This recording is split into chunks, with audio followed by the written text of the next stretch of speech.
Hello friends, welcome back to my YouTube channel again. We are just going to continue with our last section which we had left in our last video. Okay, so friends, basically in our last video we have included React Router DOM package into our application, into our React.js project. Okay, and now we are going to understand how we can use that and how we can create different routes, different URLs for our application. Okay, so friends, how we can start actually? So friends, basically to start that we just need to open, or we just need to go to our main JavaScript file, that is index.js file. Okay, this file basically renders our top component, that is app component.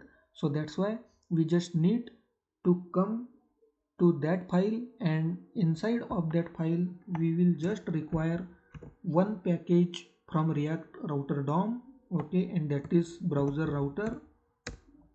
Okay, we just need to use this package in the same way. This is a normal standard syntax, friends. You just need to use the same syntax. Okay, basically we just need to wrap our default component, that is app component, under this browser router package.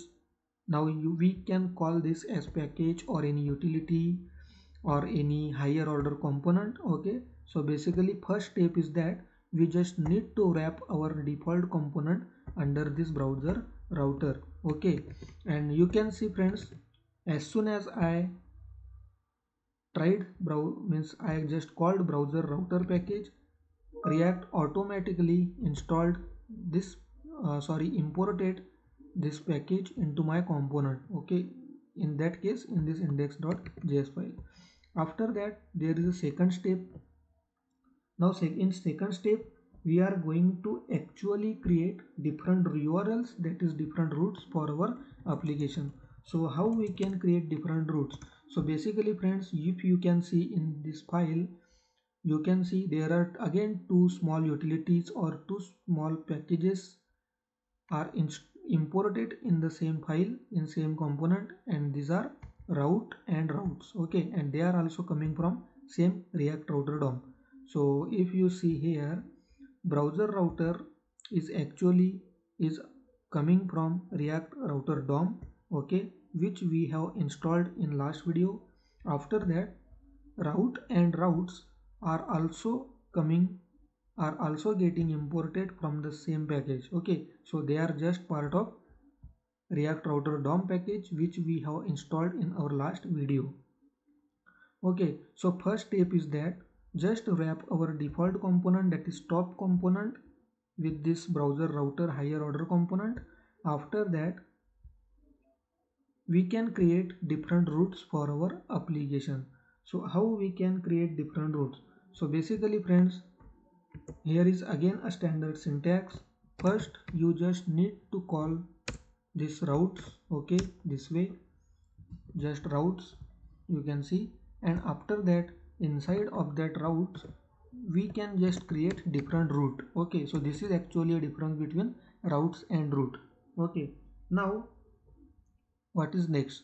So basically friends, this is actually a parent container, and it will going to hold all our individual routes. Okay, so now if I just want to create one route for my application, let's say our default URL, so in that case we just need to provide one attribute, that is path.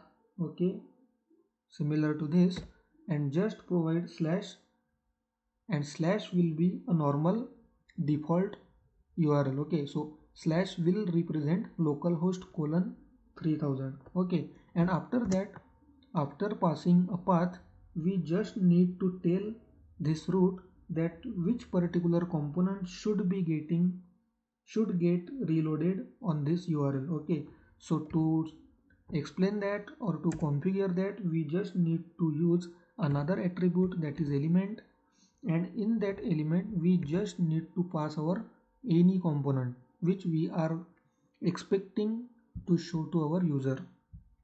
So friends, I have already created some components in this project, So from there I have one component, that is main component.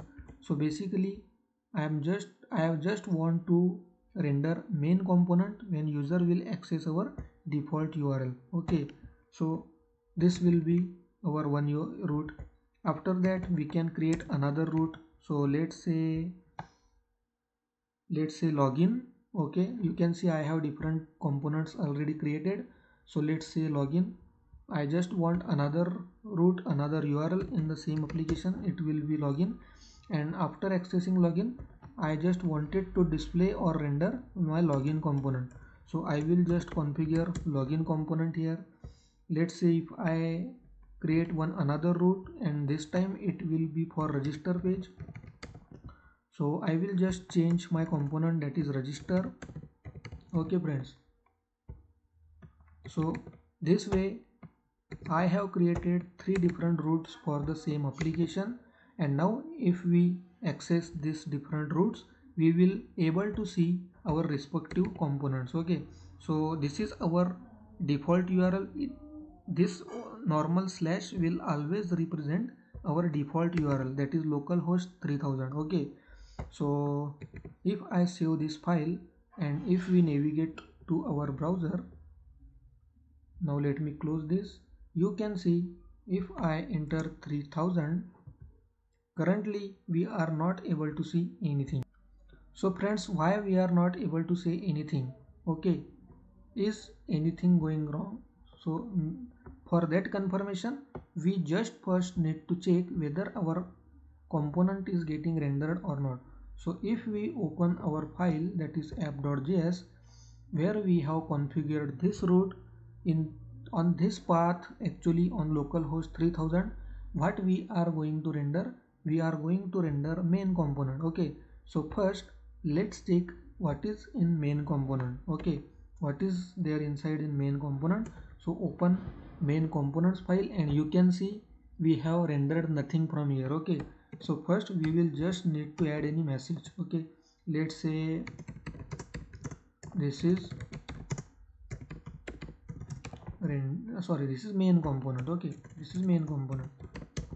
So now I have added this message.